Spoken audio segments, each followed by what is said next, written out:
Let's cross to Canberra now, where it's been a pretty hectic afternoon. We'll catch up with Liberal Senator James Paterson. Thanks for joining us, James.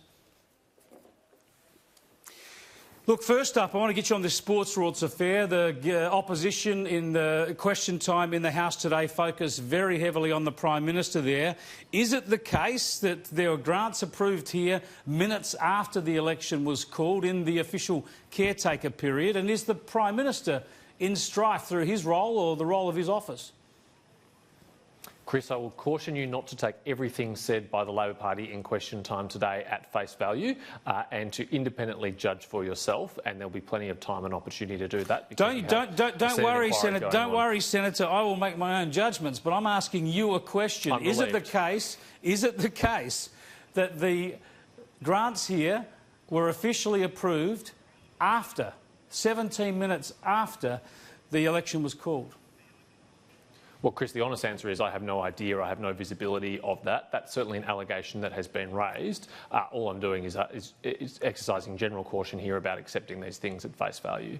As I mentioned, there's a Senate inquiry going on right now into that, and no doubt that will make a report in due course. It is a majority Labor and crossbench and Greens committee, so no doubt that will be critical, but I'll be paying very close attention to any minority report or dissenting report issued by the Liberal and National senators on that committee, Matt Canavan and Eric Abetz. Yeah, there's lots to get on with. Let me ask you about my opening argument there that the government hasn't got a big enough economic reform agenda, that we're facing all sorts of economic challenges this year. Isn't it time that Scott Morrison, Josh Frydenberg, all of you as a government really seized the agenda and came up with some plans to inject some growth into this economy, to reform it for the future?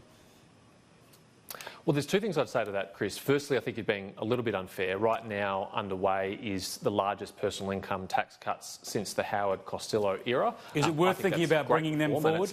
Is it worth thinking about bringing those cuts or some of them forward in order to stimulate the economy?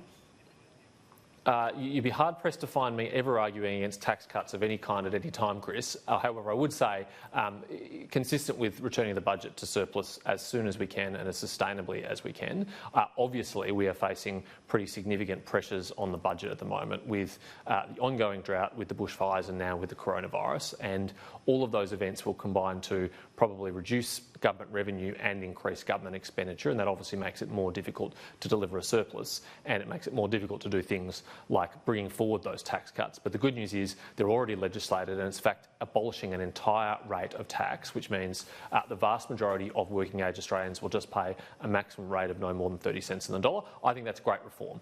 But I was alluding to that my second response to your question, which is, of course, governments always need to be thinking about the future and always need to be thinking about reform to support economic growth and to support the efficiency and the productivity of the economy. And I have no doubt that while the government is very much focused at the moment on dealing with the crises that we have, that in time there will be more on that front as well.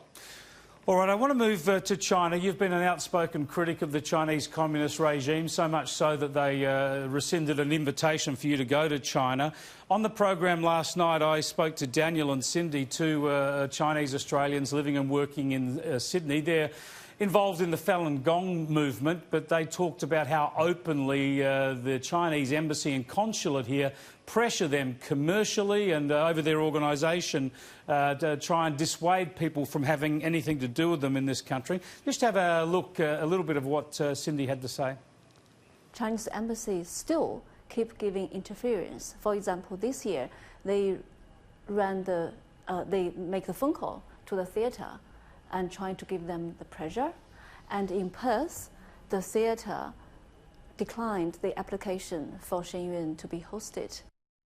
Yeah, Cindy recounting how the Shen Yun Theatre finds it difficult to book a theatre to put on its displays because the Chinese embassy puts pressure on them. Do you believe that this sort of intimidation is commonplace in Australia, and how can Australia actually push back against it?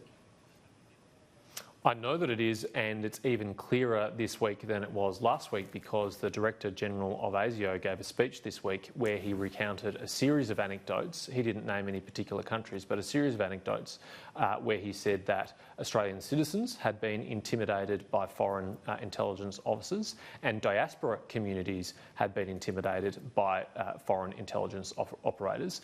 That particular case of the theatre booking in Perth is a really concerning one. I mean, do we really think it's appropriate or okay for the Chinese Communist Party to be deciding which arts groups can book out a theatre in Australia? It is absurd and enormous overreach. I just want to move on to the coronavirus issue, because the Prime Minister late today with the Health Minister, as you've seen here on Sky News, announced that the country is moving into pandemic preparations, even though the World Health Organisation has not declared a pandemic yet. Does this mean that we are resigned to the virus actually getting into these shores and infecting people onshore in this country? It means, Chris, that we're taking every step that we can to be as prepared as possible if that does eventuate. And a lot of the independent expert commentary that has been happening over the last few days is predicting that we'll head in that direction. And so the responsible thing for any government to do in that situation is to prepare for it and to alert the public to that possibility, which I think was part of the purpose of the Prime Minister's press conference. Yeah, for hospitals and others to prepare. Also, the travel ban from mainland China into Australia has been extended another week. This is bad news for our education sector. There are Chinese students who want to get to Australia to study here who are saying they'd be happy to go into quarantine on Christmas Island if the Australian government could fly them out. Is that a length we ought to be considering going to protect the education system and to support those students? I thought the decision that the National Security Committee of Cabinet made today to extend the travel ban was a very appropriate one, and an appropriately cautious one that relied on the medical evidence.